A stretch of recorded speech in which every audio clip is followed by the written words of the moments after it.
కూర్చున్నాం. ఈరోజు పరిశుద్ధ గ్రంథంలో నుంచి ఒక మాటను మనం చదువుకుందాం. 2 రాజుల గ్రంథం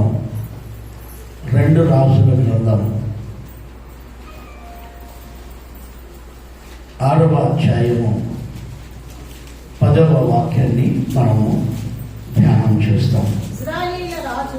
ఇశ్రాయేలీయుల రాజు దైవజనుడు తనకు తెలిపిన హెచ్చరిక చేసిన స్థలమునకు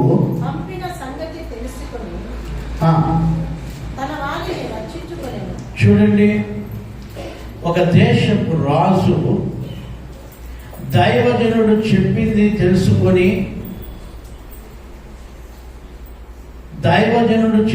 తెలుసుకొని అక్కడికి వెళ్ళి చూసి దైవజనుడు చెప్పింది కరెక్టే కదా అని చెప్పి ఆయన ప్రజలను లేక ఆయన దేశమును రక్షించుకొనెను అని అక్కడ ఉంది.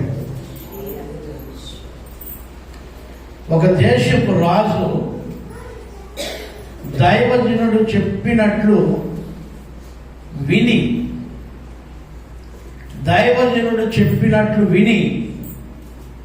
ఒక దేశాన్ని రక్షించుకోగలిగాడు. ఆయన ప్రజలను రక్షించుకోగలిగాడు. హల్లెలూయా, హల్లెలూయా. ఈ రోజుల్లో చాలా మంది దైవజనులు చెప్పే మాటలను పెడర్థాలు చేసుకుంటున్నారే కానీ వాళ్ళు సరైన మార్గాల్లో నడవడానికి ప్రయత్నించడం లేదు. ఎందుకో తెలుసా?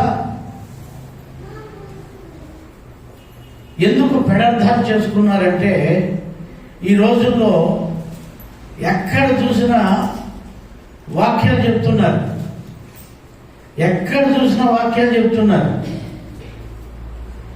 ఈ వాక్యాల వల్ల ఏం జరుగుతుందంటే విశ్వాసులైన వాళ్ళు కన్ఫ్యూషన్ అవుతున్నారు. ఒక పాస్టర్ ఏమో ఇట్లా చెప్తున్నాడు, ఇంకొక పాస్టర్ ఏమో ఇట్లా చెప్తున్నాడు, ఇంకొక పాస్టర్ ఏమో అట్లా చెప్తున్నాడు. ఎట్లా చెప్తున్నారో నాకైతే తెలియదు. వాళ్ళు ఎట్లన్నా చెప్పుకొని మీరు కన్ఫ్యూషన్ అవ్వకూడదు. మీరు ఎప్పుడైతే కన్ఫ్యూషన్ అవుతారో మీరు మిమ్మల్ని మోసం చేసుకుంటారు. ఈ రోజుల్లో సోషల్ మీడియాలో పాస్టర్లే వాదించుకుంటున్నారు. పాస్టర్లే సన్నాసి రాసుకుంటే ఏం రావుతుంది? బూడిది రావుతుందని కదా. ఇప్పుడు విశ్వాసులు ఏమవుతున్నారంటే కన్ఫ్యూషన్ అవుతున్నారు. అంత్య దినాల్లో ఇవి జరుగుతాయని బైబిల్లో ఉంది. అంత్య దినాల్లో ఇవి జరుగుతాయని బైబిల్లో క్షుణ్ణంగా రాశారు. నా పేరట అనేకులు వస్తారని కూడా దేవుడు రాసి పెట్టాడు. అనేకులు వస్తారు. వాళ్ళు దైవజనుల వీళ్ళ కాదు. ఎవరు చెప్పినా పరిశుద్ధ గ్రంథంలో ఉందా లేదా అది చూడాలి. మనకు అర్థం అవుతుంది. పరిశుద్ధ గ్రంథం ఉంది. ఈ పరిశుద్ధ గ్రంథం అనేది అర్థం లాంటిది. ఈ పరిశుద్ధ గ్రంథంలో రాసిందే కరెక్ట్. కొంతమంది ఏం చేస్తారంటే మధ్యలో వచనాన్ని పట్టుకొని ఇదే కరెక్ట్ అంటారు. దాని ముందేముంది, దాని వెనకేముంది అని చూడరు. దాని ముందేముంది, దాని సందర్భం ఏమి, దానికోసం ఎందుకు చెప్పాడు. యేసు స్వామి దగ్గరికి ఒక ఉదాహరణ మీకు చెప్తాను. యేసు స్వామి దగ్గరికి వచ్చారు పెద్ద పెద్ద మనుషులంతా. ఆ రోజు పెద్ద అంటే ఎవరంటే శాస్త్రులు పరిసయ్యులు.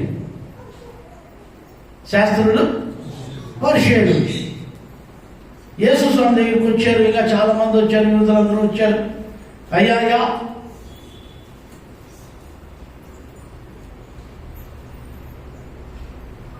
ఒక స్త్రీని పరిత్యాగ పత్రిక ఇచ్చి విడిచిపెట్టేయమన్నాడు కదా.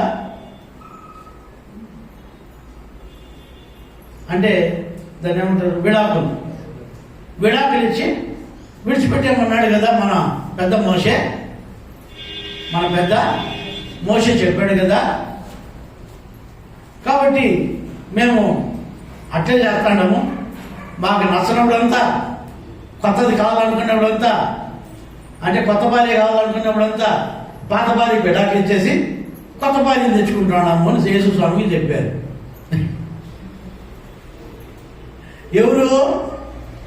ఎవరమ్మా? ఎవరు చెప్పింది?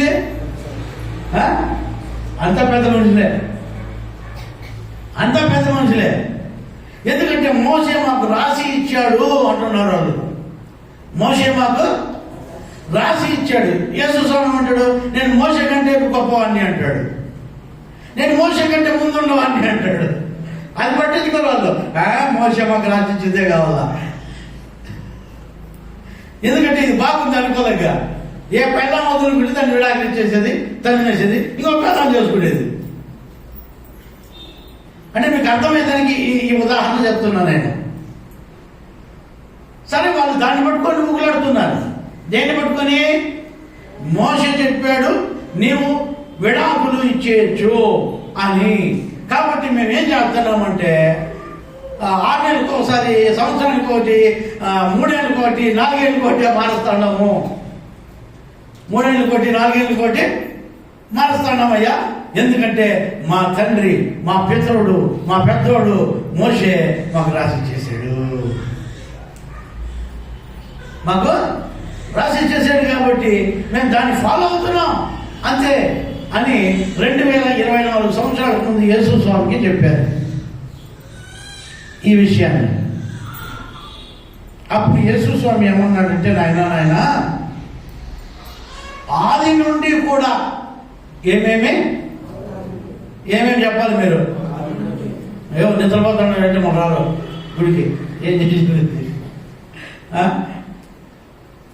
మాకు ఎందుకు భయం? మీరు ఆలోచించండి. ఆది నుండి దేవుడు స్త్రీని గాను పురుషుని గాను చేశాడు. ఒక స్త్రీకి ఒక పురుషుడు, ఒక పురుషునికి ఒక స్త్రీనే. దానికి మించితే వ్యభిచారము అని యేసు స్వామి చెప్పాడు. ఏం చెప్పాడు? దానికి మించితే వ్యభిచారము అని యేసు స్వామి చెప్పాడు. మరి ఇప్పుడు వీళ్ళు ఏమంటారంటే, అట్లయితే మోషే మాకు ఇచ్చింది ఎట్లా? మోషే మాకు ఇచ్చాడు కదా, మోషే మాకు రాసి ఇచ్చాడు కదా ధర్మశాస్త్రాన్ని అని పట్టుకుంటే యేసు స్వామి అన్నాడు, మీ హృదయ కాఠిన్యమును బట్టి మోషే అలాగా రాసించాడే కానీ ఏమేమి మీ హృదయ కాఠిన్యమును బట్టి మోషే అలాగా రాసించాడే కానీ ఆది నుండి పురుషునికి స్త్రీ, స్త్రీకి పురుషుడు, ఒక స్త్రీకి ఒక పురుషుడు, ఒక పురుషునికి ఒక స్త్రీనే. అంతేనాయనా మీ హృదయ కాఠిన్యము వలన మోషే రాసించాడు కానీ దేవుడు రాయలేదు అన్నాడు. Praise the Lord. Hallelujah, hallelujah. మీరు కొన్ని వచనాలు అవి ఊగులాడితే, కొన్ని వచనాలు పట్టుకొని ఊగులాడితే ఇట్లే ఉంటుంది. అంటే ఈ ఉదాహరణ చెప్పాను నీకు, మేము అర్థమయ్యేదానికి, మీకు అర్థమయ్యేదానికి. ఎందుకంటే నాకు మోషే రాయించాడు కదా, ధర్మశాస్త్రంలో ఉంది కదా. కొన్ని దేవుని సంకల్పాలు మీరు నేర్చుకోవాలి. ఇంకొక ఉదాహరణ చెప్తాను. ఏలియా ఆరోహణమై వెళ్ళిపోయాడు. ఏమయ్యాడు? ఆరోహణమై వెళ్ళిపోయాడు. ఏలియా శిష్యుడు ఎవరు? ఎలీషా. యోర్దాను దాటి మళ్ళా వచ్చాడు. ఆ యోర్దాను దాటి వచ్చిన తర్వాత 70 మంది శిష్యులు అక్కడ ఉన్నారు. ఆ 70 మంది శిష్యులు ఎలీషా దగ్గరికి వచ్చి, నీ గురువు ఏలియా సుడిగాలి వచ్చి ఎత్తుకున్నాడా అడవిలో పడేసింటుంది, మేము బలాత్యులమైన వాళ్ళము 70 మంది ఉన్నాము, మేము పోయి వెతికి నీ గురువును ఎత్తుకొని వస్తాము అన్నాడు. ఒరే లేదురా నాయనా, దేవుని సంకల్పము చొప్పున ఆయన మేఘాల మీద కొనుక్కోబోయాడు, ఆయన మీకు కనపడ్డు, ఆయన దేవుడు ఆయన తీసుకొని పోయాడు రా శరీరంతో, నేను కళ్ళతారా చూశాను రా మీరు వెళ్ళొద్దని రా అన్నాడు. వద్దు వద్దు, నువ్వు మాకు చెప్పు, మేము పోయే చూస్తాం అన్నారు. ఈ ఎలీషా చూసి పోయి సాయంత్రం రా అన్నాడు. ఎంతసేపు చూస్తాడు? ఇప్పుడు మీరు కూడా నా దగ్గరికి వచ్చి, సార్ మేము పోతాం సార్ అంటే నేను పోవద్దు అంటాను. ఏదో చెప్తా ఒకసారి 2 సార్లు. మీరు ఆలోచించండి కొంచెం. వాళ్ళు పోయారు, లోయలు అడవులు ఎతికారు, కూడు నీళ్లు లేక సచ్చి సొన్నమై సాగు బతుకుల్లో వచ్చారు. అయ్యా కనపడలేదు, అవన్నీ ముందే చెప్తే కదరా. వింటారా? వినే జాతి కాదు ఇది. వీళ్ళు వినేవాళ్ళు కాదమ్మా.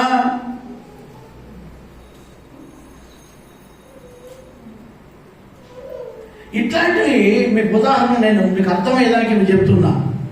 దైవ సేవకుడు ఒక్కోసారి వారి హృదయ కాఠిన్యాలను బట్టి, లేకపోతే వాళ్ళ పరిస్థితులను బట్టి, లేకపోతే ఇప్పుడు నేను చెప్పినా చెప్పకపోయినా వాళ్ళు చేస్తారు. అదే నేనేం చేయాలా? మీరు చూడండి. కావాలంటే ఇప్పుడు ఒక విశ్వాసి నా దగ్గరికి వచ్చి, సార్ మా వాళ్ళంతా తిరణాలకు పోతున్నారు, అదే కోతుకోలు తిరణాలకు పోతున్నారు అనుకున్నాం. కోతుకోలు తిరణాలకు పోతున్నారు, నేను కూడా పోతాను సార్, ప్రార్థన చేయండి అనేది అనుకో. నేనేం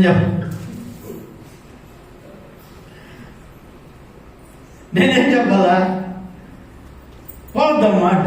వద్దాం. అయ్యో సార్ లేదు సార్, చెప్పేసాం వస్తాను, అందరూ రెడీ వచ్చేసినారు సార్, ఆ కార్లో కూడా వచ్చేసినాం సార్, ఇక్కడ కూర్చుంటారు సార్, నేను కూర్చుంటాను సార్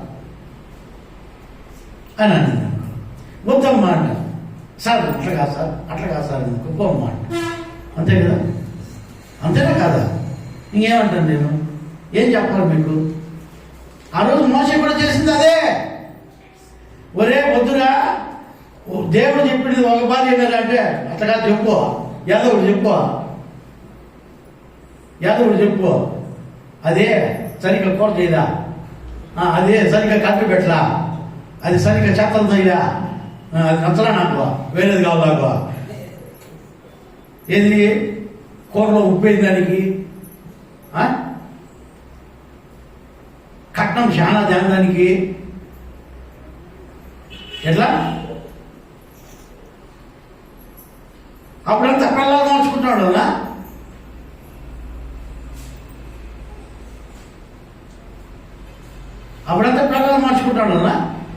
కూర చేసి చాలా రాదు నీ భార్యకి, అప్పుడు భార్యని మార్చేస్తావా? ఆలోచించండి. ఏమో ఆలోచించండి మీరే. భార్యనే కదా. భార్య స్థానం ఒకరికి వచ్చేస్తుందంటే మళ్ళీ ఇంకొకరికి రాదు ఆ స్థానం. మీరు గుర్తుపెట్టుకోండి కదండి. భర్త స్థానం ఒకరికి వచ్చిందంటే ఆ భర్త స్థానం ఇంకొకరికి రాదు. భార్య స్థానం ఒకరికి వస్తే భార్య స్థానంలోకి ఇంకొకరెవరైనా వచ్చినా, ఇంకొక 10 మంది వచ్చినా వాళ్ళని వేశ్యలు అంటారే కానీ భార్య అనరు. అంటారా? అమ్మ మీరు చెప్పండి తల్లులారా, అంటారా? అనరు. ఒకవేళ భర్త స్థానంలోకి ఇంకొక 20 మంది పురుషులు వచ్చినా భర్త అంటారా? అనరే. చరిత్ర లేదమ్మా, దేవుడు రాసిన తీర్పది. Praise the Lord. హల్లెలూయా. దేవుని వాక్యం మీరు వినండి, వాటిని పట్టుకోద్దండి. లేఖనాలు ఏం చెప్తున్నాయో దాన్ని వినండి. ఈ రాజంట దైవజనుడు చెప్పినట్లు చేసినందువలన ఆయన జనులను రక్షించుకునేను. ఏం చేశాడంటమ్మా? ఆయన జనులను రక్షించుకున్నాడు, దేశాన్ని రక్షించుకున్నాడు. ఈ రోజుల్లో చాలా మంది వాళ్ళ రక్షణ పోగొట్టుకుంటున్నారు. ఎందుకో తెలుసా? దైవజనుడు చెప్పినట్టు చేయరు. మాకు ఆయమ్మ చెప్పా, ఈ అమ్మ చెప్పా, మాకు ఆయన చెప్పా, ఈయన చెప్పాడు చేస్తున్నారు. దైవజనుడు ఏమి చెప్పాడు అది చేయరు మనం. దేవుని లేఖనాలు ద్వారా దైవజనుడి ద్వారా ఏమి చెప్పించాడో అది చేయరు, దాన్ని పాటించరు. ఎవరు చెడిపోయేది? ఎవరు పాడైపోయేది? మీరు రక్షించబడలేరు. ఎవరైతే దైవ సేవకుని ద్వారా దేవుని దగ్గర నుంచి ఎవరైతే దైవ సేవకుని ద్వారా చెప్పబడే మాటలు నమ్మి దాని ప్రకారం చేసి జీవిస్తారో, దేవుడు చెప్పినట్లు చేసి దాన్ని చూసి వాళ్ళు రక్షించబడతారు. వాళ్ళు రక్షించబడతారు. ఈ రోజుల్లో దైవ సేవకులు చెప్పింది వినడం లేదు, గ్రహించడం లేదు, దాని ప్రకారం నడవడం లేదు. మరి ఎట్లా మీరు రక్షింపబడతారు? ఒక రాజ్యం రక్షింపబడాలన్నా, రాజ్యంలో ఉన్న జనులు రక్షింపబడాలన్నా, ఒక కుటుంబం రక్షింపబడాలన్నా, ఆ కుటుంబంలో ఉన్న మనుషులు రక్షింపబడాలన్నా దైవ సేవకుడు చెప్పే మాటలకు లోబడి జీవించాలి. అంటే దైవ సేవకుడి ద్వారా ఏమైతే మీకు మంచి ఆలోచనలు ఇస్తారో ఆ ఆలోచనల ప్రకారం మీరు నడిచిన దానివల్ల మీరు ఆశీర్వదింపబడతారు.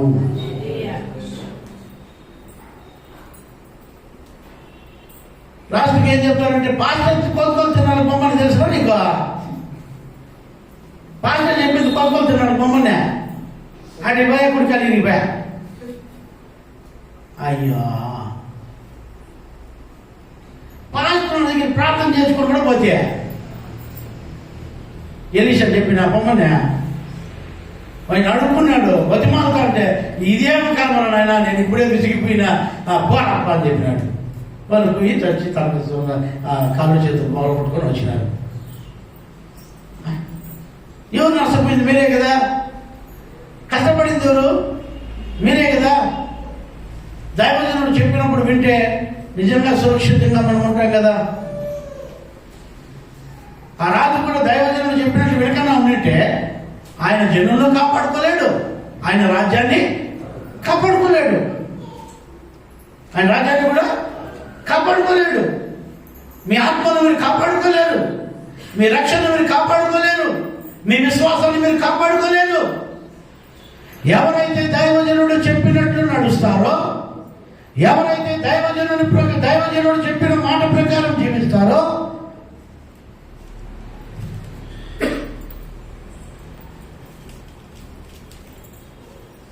వాళ్ళు రక్షింపబడతారు. లేఖనాలు చూడండి, ఆ మాటలు ఉన్నాయో లేవో, ఆ మాటలు కరెక్టో కాదో దేవుని వాక్యాలు చూడండి, దేవుని వాక్యాల ప్రకారం నడచండి. దైవజనుడు చెబుతున్న వాక్యం బైబిల్లో ఉందా లేదా పరిశీలన చేయండి.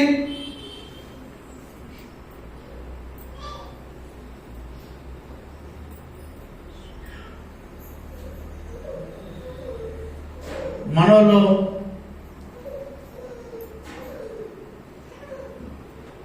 గుడ్డివారులాగా మనం ప్రవర్తించకూడదు. దేవుడు మనకు ఒక జ్ఞానం ఇచ్చాడు, వివేచన ఇచ్చాడు, వివేచించడానికి శక్తినిచ్చాడు. అన్నీ కూడా మనం దేవుని సన్నిధిలో కనిపెట్టాలి. అక్కడ అంటున్నాడు, హెబ్రీయులకు రాసిన పత్రిక 11వ అధ్యాయం 7వ వాక్యం చదవండి. హెబ్రీ 11:7.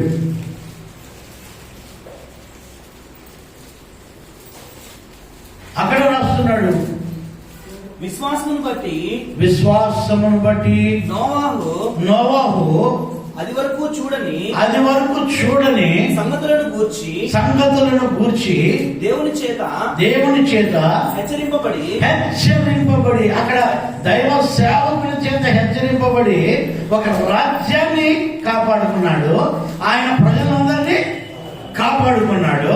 ఇక్కడికి వస్తే దైవజనుడు దేవుని చేత హెచ్చరింపబడి ఎట్లమ్మా దేవుని చేత హెచ్చరింపబడి అది వరకు చూడని సంగతులను గురించి, దేవుడు ఆజ్ఞాపించిన వాటిని గైకొన్నాడు. అది వరకు ఇంతవరకు అట్లాంటి చూడలే. ఆయన పుట్టప్పటి నుంచి చూడలే ఆ రోజుల్లో. కానీ దేవుని చేత ప్రేరేపింపబడుచున్నాడు. ఎవరు? నోవహు. ఏమని ప్రేరేపింపబడుతున్నాడు? చదువులనా సంగతులను కూర్చి దేవుని చేత హెచ్చరింపబడి భయభక్తులు గలవాడై తన ఇంటి వారి రక్షణ కొరకు ఓడను సిద్ధము చేసుకొనెను. ఇప్పుడు చెప్పండి గట్టిగా హల్లెలూయా, హల్లెలూయా, హల్లెలూయా.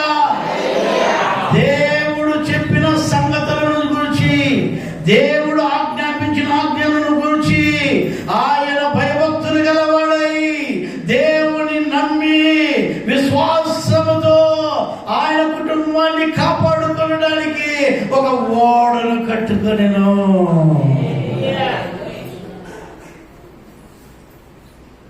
కాపాడా లేదా? కాపాడా లేదా? కాపాడబడ్డారు. ప్రైజ్ ది లార్డ్, హల్లెలూయా. ఇవి చరిత్రలు. ఒక రాజేమో దేవుని హెచ్చరికను బట్టి దైవజనుని ద్వారా ప్రేరేపింపబడిన మాటలు విని భయభక్తులు కలిగి తన రాజ్యాన్ని, తన ప్రజలను కాపాడుకుంటే, ఇంకొక వ్యక్తి తన కుటుంబాన్ని కాపాడుకుంటున్నాడు. Praise the Lord, hallelujah. దేవుని యందు భయభక్తులు కలిగి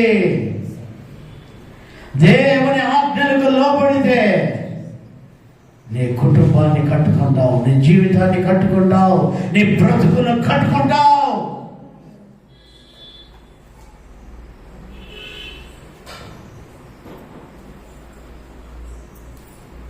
ఆయన మాటకు లోబడే వాళ్ళై ఉండాలా. దైవ సేవకుని మాటకు లోబడితే రాజ్యం కాపాడుకోవచ్చు, ప్రజలను కాపాడుకోవచ్చు. దేవుని మాట వింటే నిన్ను, నీ కుటుంబాన్ని నువ్వు కాపాడుకోవచ్చు. లేకపోతే ఆ కుటుంబం పతనమైపోతుంది, ఆ రాజ్యం పతనమైపోతుంది, ఆ ప్రజలు పతనమైపోతారు.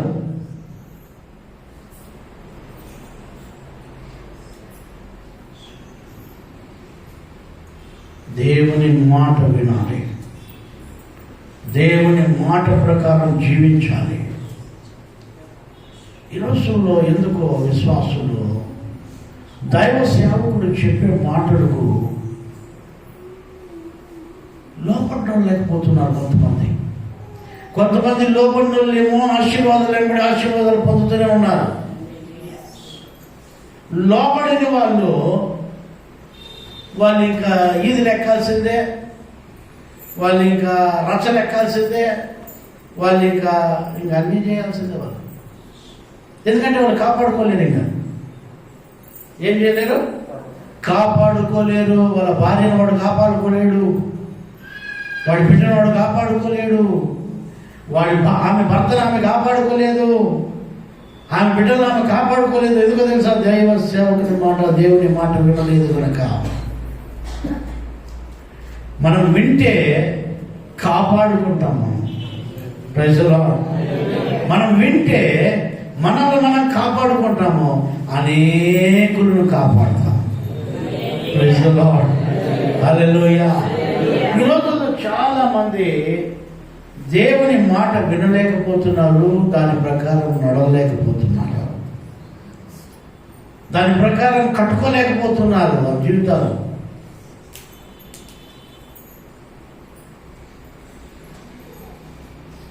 నోవహు దేవుని మాట విని ఆజ్ఞలు గైకొని భయభక్తులు గలవాడై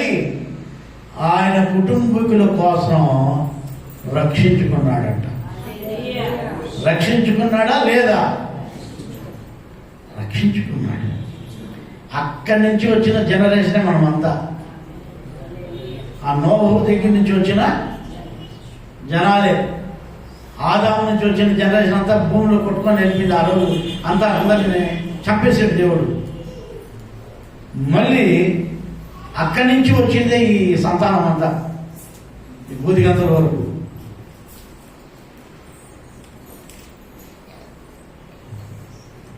మనమేమి ఎవరెవరో కాదు, అర్థం చేసుకోవాలా. విడిపోయాం అందరూ వెళ్ళిపోతున్నాం. మనకి రెక్కలు వస్తే ఎగిరిపోతుంటాం కదా. ఇప్పుడు మన కడుపులో పుట్టిన బిడ్డలు ఏం చేస్తారు? ఉంటారమ్మా, వాళ్ళకి రెక్కలు వచ్చినాయంటే వెళ్ళిపోతూ ఉంటారు. వాళ్ళంతా వాళ్ళు బతుకుంటూ ఉంటారు. ఏదో నీతికి జాతికి వాడు ఆరాపుత్రమో ఉంటే వాడు ఏదో మా అమ్మ మా నాయన అంటాడు. అంతే కదమ్మా. ఏదో నీతికి జాతికి ఉంటే అన్ని వచ్చిన వాళ్ళేమో ఎవరిని చూసేవారు కాదు. వాడిని జలసాకు, వాడు హ్యాపీగా, వాడు వాడు వాడు అంతే. ఈ కాలంలో అత్త మామకు అత్త కడేసే వాళ్ళు చాలా తక్కువ, అమ్మ నాయనకి అత్త కడేసే వాళ్ళు చాలా తక్కువ. ఏదో కొంతమంది ఏదో ఉంటే, ఒకవేళ ఉంటే మంచిదే. దేవుడు ఖచ్చితంగా వాళ్ళని ఆశీర్వదిస్తాడు.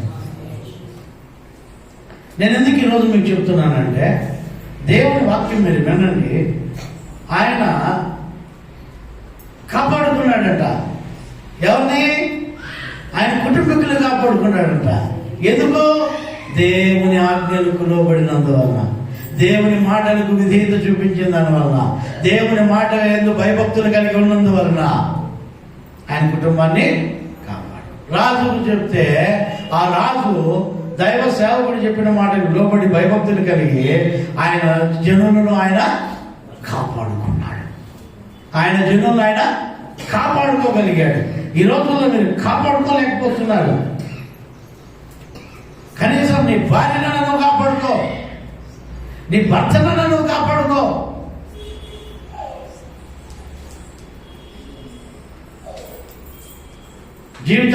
జీవితాలు బదలాం చేసుకోవద్దండి. దేవుడు నీకు ఇచ్చిన బాధ్యత, దేవుడు నీకు ఇచ్చిన ఒక విలువైన బాధ్యతను మీరు విడిచిపెట్టుకోవద్దండి. దాన్ని మీరు గట్టిగా దేవుని యందు భయభక్తులు కలిగి దాన్ని కాపాడుకోండి. హల్లెలూయా. కాపాడుకోండి.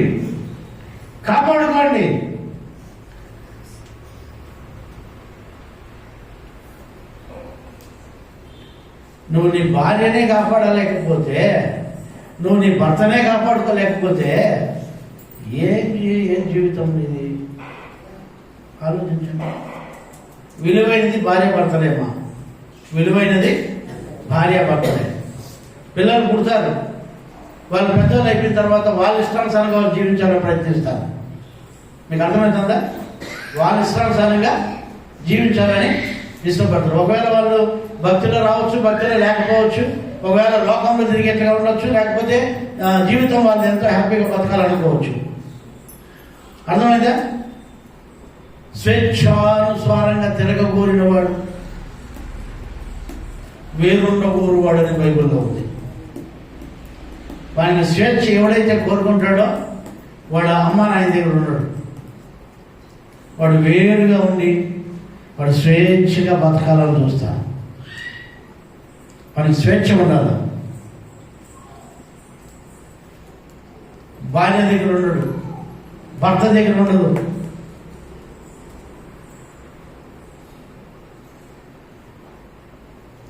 వాళ్ళకి ఇష్టానుసారంగా జీవించాలి.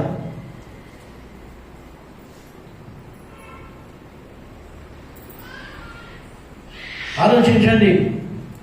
మీరు కాపాడుకోగలుగుతున్నారా నీ వాళ్ళను, నీ భార్యను, నీ భర్తను, నీ కుటుంబాన్ని కాపాడుకోగలుగుతున్నావా?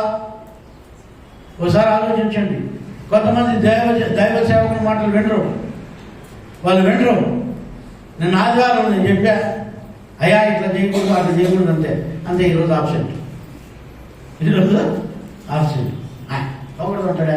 పోతే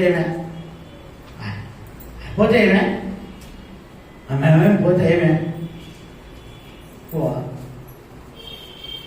దైవజనుడు మాట వినేవాళ్ళు కాదు వీళ్ళంతా.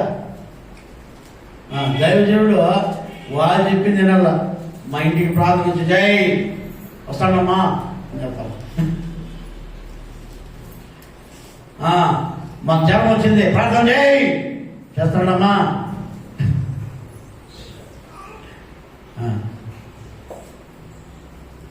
నాకు మగబిడ్డే కావాలా ప్రార్థన చేయి సరేమ్మా ఉపవాసం చేస్తామా.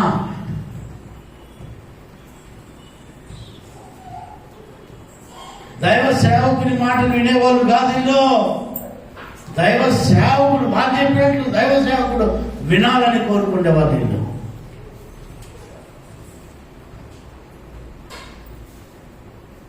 కాపాడుకోలేరు మీరు, మీ రక్షణ కాపాడుకోలేరు, మిమ్మల్ని మీరే కాపాడుకోలేరు.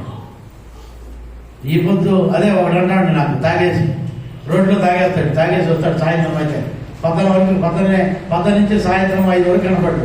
5 తర్వాత కరెక్ట్గా రోడ్లో ఉంటాడు. ఏమంటాడు తెలుసా, ఈ పొద్దు ఇంట్లో రేపు మంటలో అంటాడు. మీరు ఎట్లా ఉంటారు తెలుసా, ఈ పొద్దు చర్చిలో రేపు సతలో.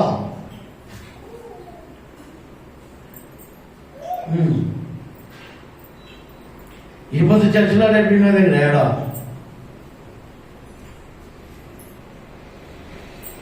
ఏడుంటారో కూడా తెలియదు మీరు. రేపు ఆదివారం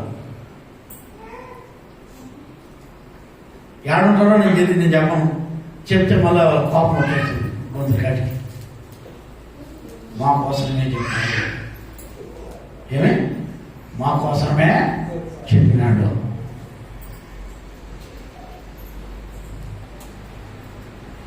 అపోస్తల కార్యం 27వ అధ్యాయం 24వ వాక్యం. 27-24. నీవు కైసరు ఎదుట నిలవలసి ఉన్నది.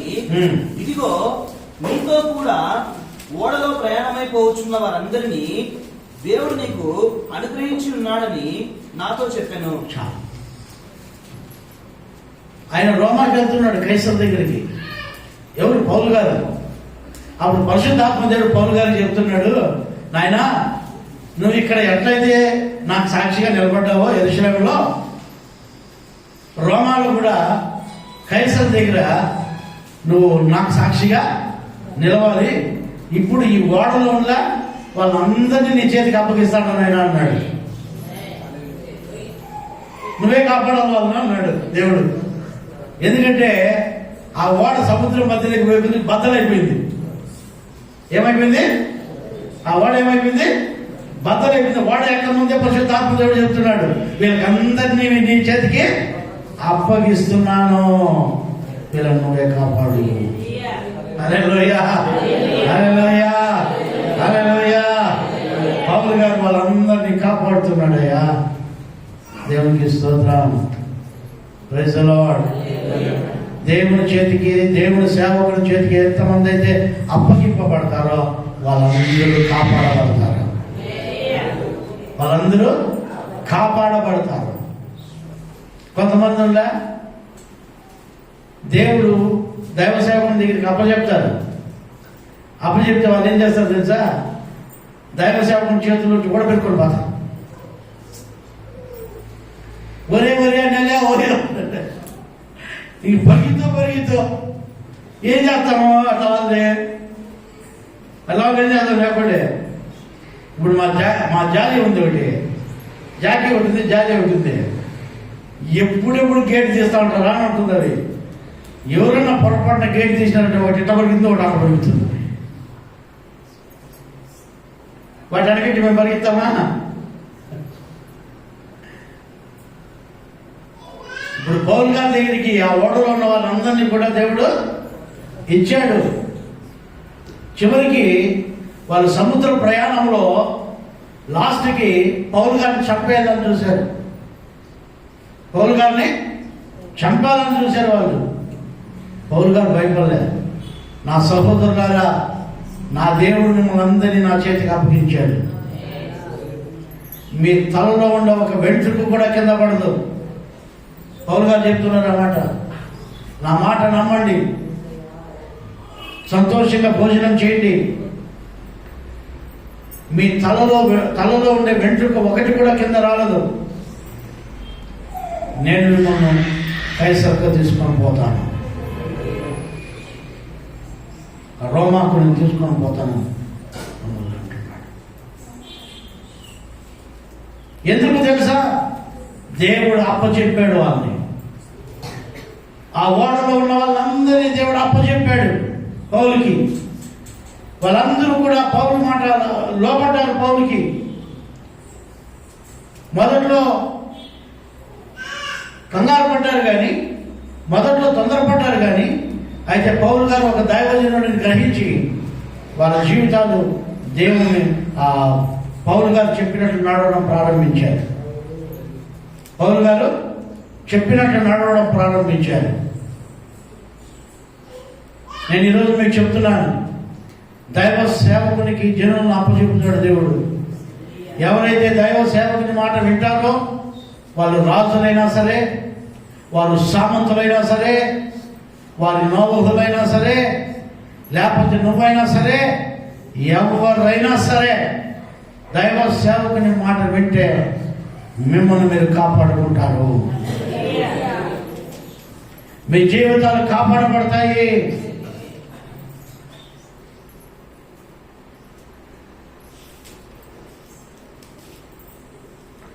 కొంతమంది దైవ సేవకుని మాట వినేదానికి ఇష్టపడరు.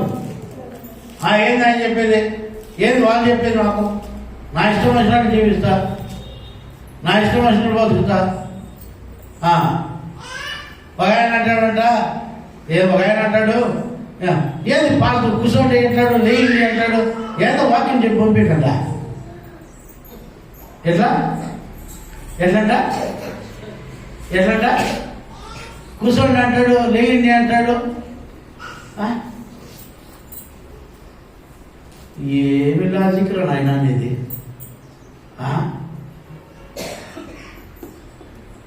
వారు ఒక జాము వరకు నిల్చుని వారి పాపములను ఒప్పుకొని, వారు ఒక జాము వరకు నిల్చుని దేవునికి కీర్తనలు పాడిరి.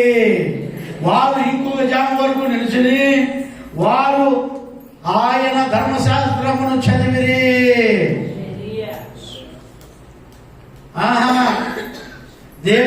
దేవునికి నిల్చొని గౌరవం ఇవ్వాల్సిన అవసరం లేదంట. వీళ్ళంతా స్వామి పువ్వ ఆమెన్. ఏంటి ఎలాంటి విశ్వాసులు మీరు?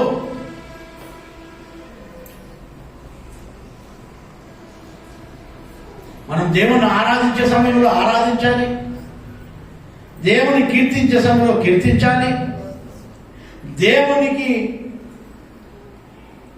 మహిమపరిచే విషయంలో మహిమపరచాలి, ఆయన మాటలు వినే సమయంలో మాటలు వినాలి, ఆయన ప్రార్థించే సమయంలో ప్రార్థించాలి, ఉపవాసం ఉండే దినాల్లో ఉపవాసం ఉండాలి.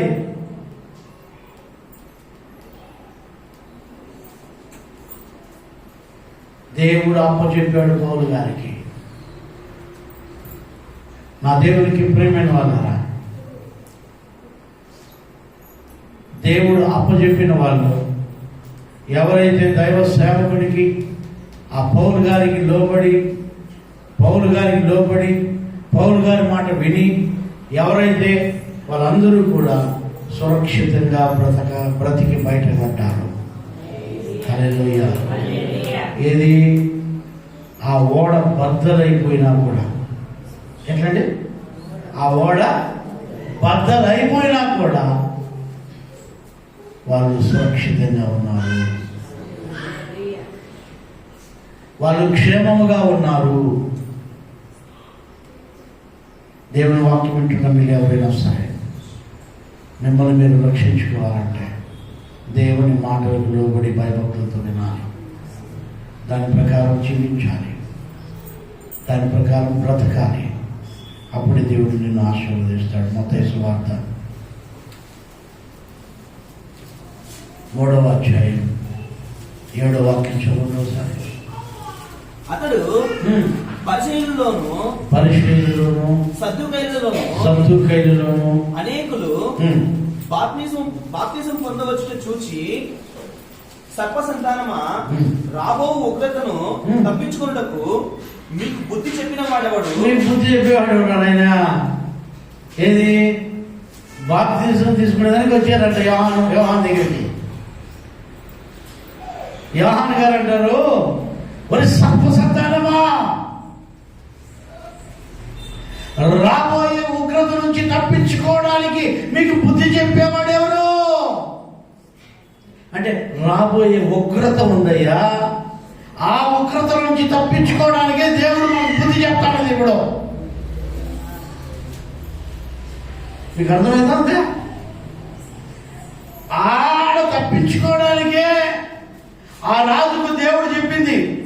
శత్రువుల చేతుల నుంచి ఎలా తప్పించుకోవాలో రాజు చెప్పాడు. వాడికి రాజుకు చెప్పాడు దైవ సేవకుడు. ఆ దైవ సేవకుడి మాట విన్న రాజు ఆయన జనంలో ఆయన దేశాన్ని కాపాడుకోగలిగాడు. దేవుడి మాట విన్న నోవహు ఆయన కుటుంబాన్ని కాపాడుకోగలిగింది. ప్రైజ్ ది లార్డ్, హల్లెలూయా. పౌలు గారు దేవుని స్తోత్రం, ఆ ఓడలో ఉన్న జనులందరినీ కూడా దేవుడు ఆయనకు అప్పగించినప్పుడు ఆయన పౌలు గారు చెప్పిన మాట లోపడ్డారు కాబట్టి వాళ్ళందరినీ కాపాడుకోగలిగాడు. మేము లోపడమంటే మేము మిమ్మల్ని కాపాడలేం.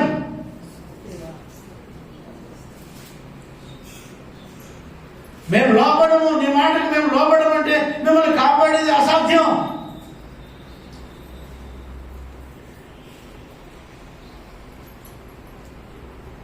ఆ రోజు నోవహుకు చెప్పాడయ్యా దేవుడు, నేను లోపడినయ్యా నీకు బాబా, ఓడ కట్టను చెట్టు కట్టను పో అని చెప్పినాడు అనుకో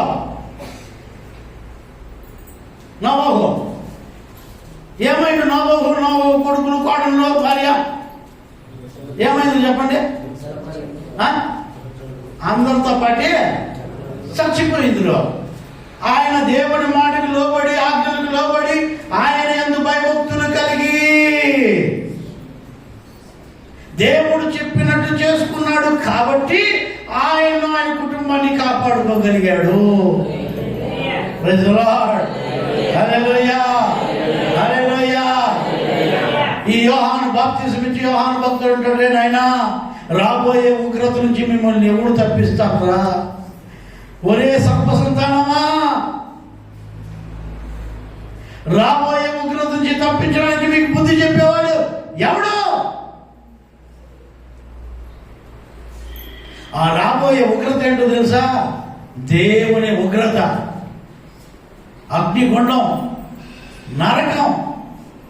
దాంట్లో నుంచి తప్పింపబడాలనే దేవుడు ఉద్దేశించి ఆయన ఈ లోకంలో, ఈ భూమి పైన ఆయన కృపను నింపాడు.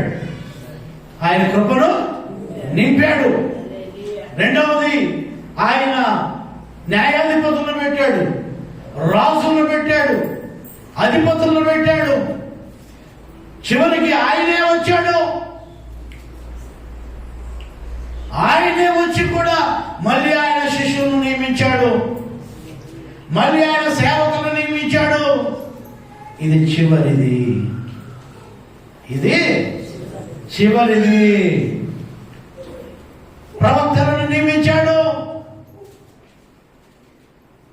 సేవకులను నియమించాడు, యాజకులను నియమించాడు, ప్రవక్తలను నియమించాడు, న్యాయాధిపతులను నియమించాడు, రాజులను నియమించాడు.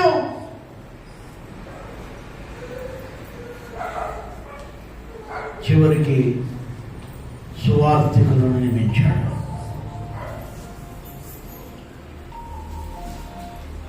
దేవుని వాక్యాన్ని ప్రకటించడానికి ఆయన జనులను నియమించాడు. నీ జీవితం ఏంటి?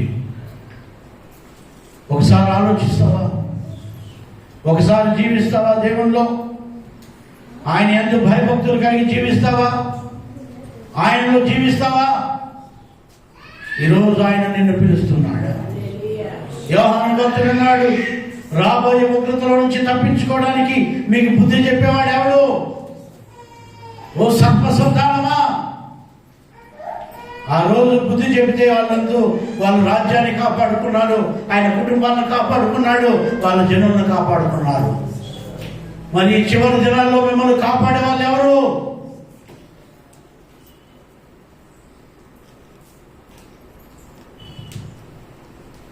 వింటావా ఆయన మాట? ఆయన మాటకు లోపడతావా? నిశ్చయముగా నువ్వు కాపాడబడతావు, నిశ్చయముగా నువ్వు రక్షింపబడతావు.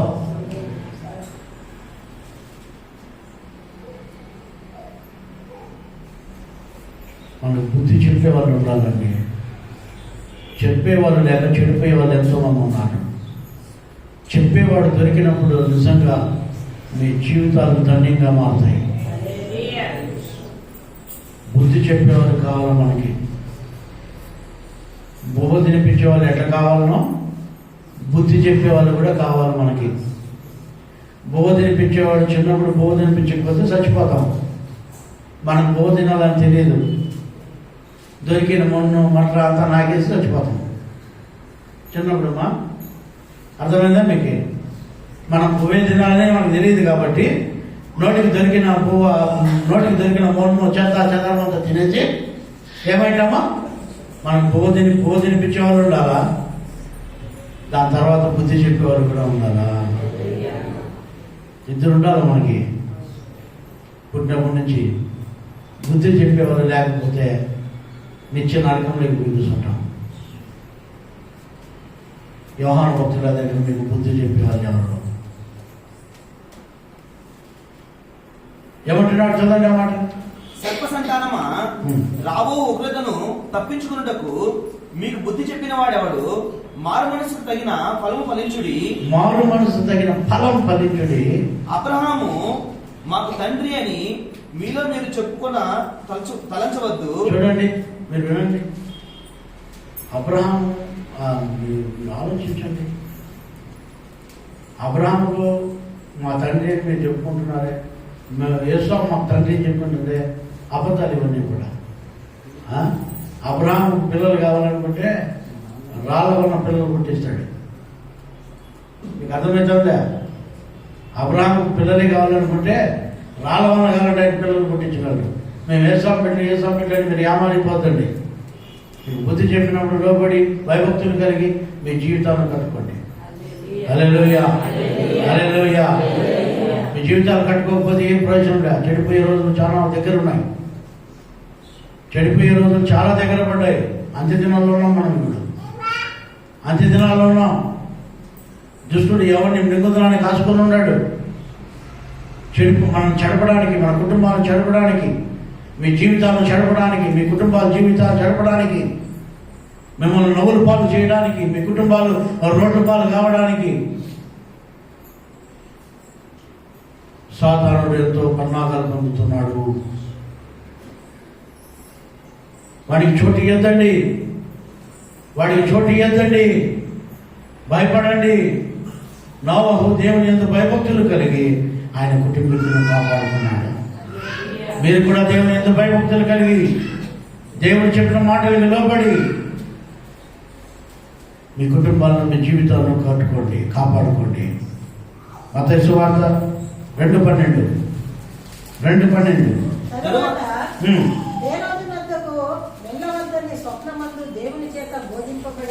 జ్ఞానులు అక్కడ దేవుని చేత బోధింపబడిన వారై, దేవదూతల చేత బోధింపబడిన వారై హేరోదు యొద్దకు వెళ్ళక వారు మరి యొక్క మార్గమున వారి దేశములకు వారు తిరిగి వెళ్ళిపోయారు.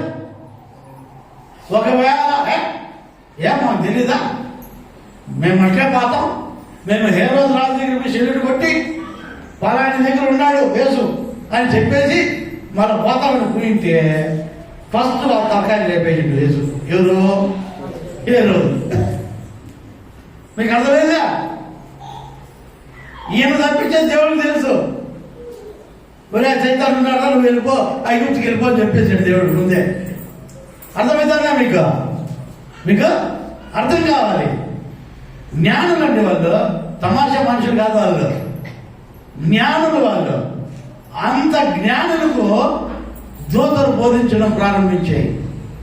వద్దునైనా వాళ్ళ దగ్గరికి వెళ్ళదండి, మీరు వేరొక మార్గంలో మీ దేశానికి మీరు వెళ్ళిపోండి అని దేవుడు వాళ్ళకు దేవదూతల చేత వాళ్ళు బోధింపబడి వాళ్ళను తప్పించుకొని వెళ్ళిపోయారు. ఇదే దేవదూతలు మీకు చెబుతున్నాయి. హల్లెలూయా. మీరు తప్పింపబడ్డానికే, రాబోయే ఉగ్రత తప్పించుకోవడానికే, రాబోయే శ్రమలు తప్పించుకోవడానికే, రాబోయే అవమానాలు తప్పించుకోవడానికే, రాబోయే నష్టాలు తప్పించుకోవడానికే దేవుని చేత ఉదయ కాలంలో చూపిస్తున్నాడు.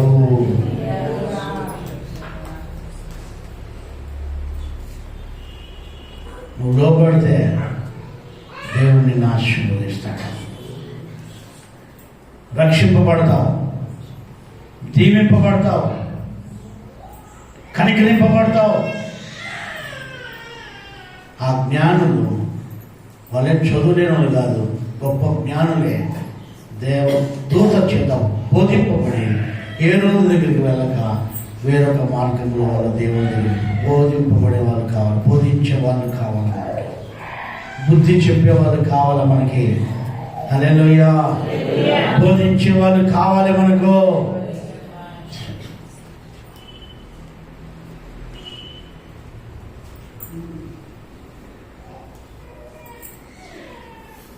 పనికిరాని చేష్టలు చేసేవాళ్ళు బోధిస్తే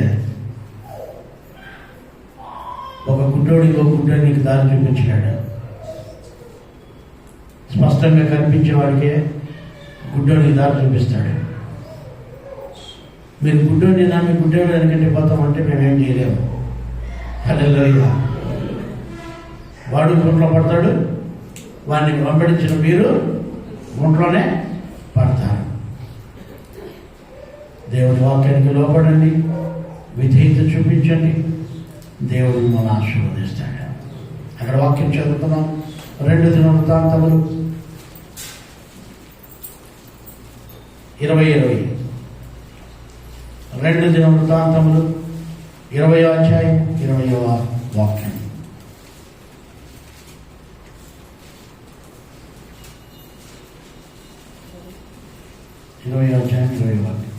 అతడు ఏలనారంభించినప్పుడు 30 ఏళ్ల వాడు యెరూషలేములో 8 సంవత్సరములు ఏలి ఎవరికి ఇష్టం లేని వాడై అతడు చనిపోయాడు. 2 దినవృత్తాంతములు 20వ అధ్యాయం 20వ వాక్యం.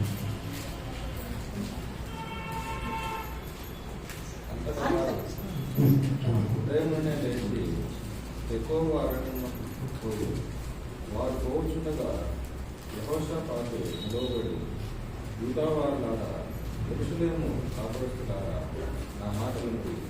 మీ దేవుడైన యెహోవాను నమ్ముకున్నది. చూడండి, యెహోషాపాతు చెప్తున్నాడు, నాయనా మీరు వినండి, నా మాట వినండి, మీ దేవుడైన యెహోవాను నమ్ముకోండి. యెహోషాపాతు చెప్తున్నాడు ఇశ్రాయేలీయులకి, ఒరే నాయనా వినండిరా, నా మాట వినండిరా.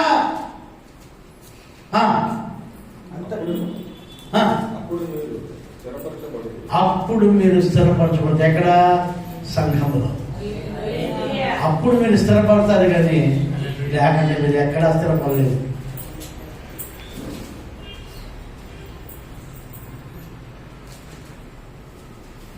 ఒకరోజు ఒంగోలు, ఒకరోజు గుంటూరు, ఒకరోజు కాకినాడ. మీరు ఎక్కడ స్థిరపడలేదు. ఎప్పుడైతే దేవుని మాట వింటారో అప్పుడు మీరు స్థిరంగా ఉంటారు. సంఘంలో స్థిరపడాలి మీరు.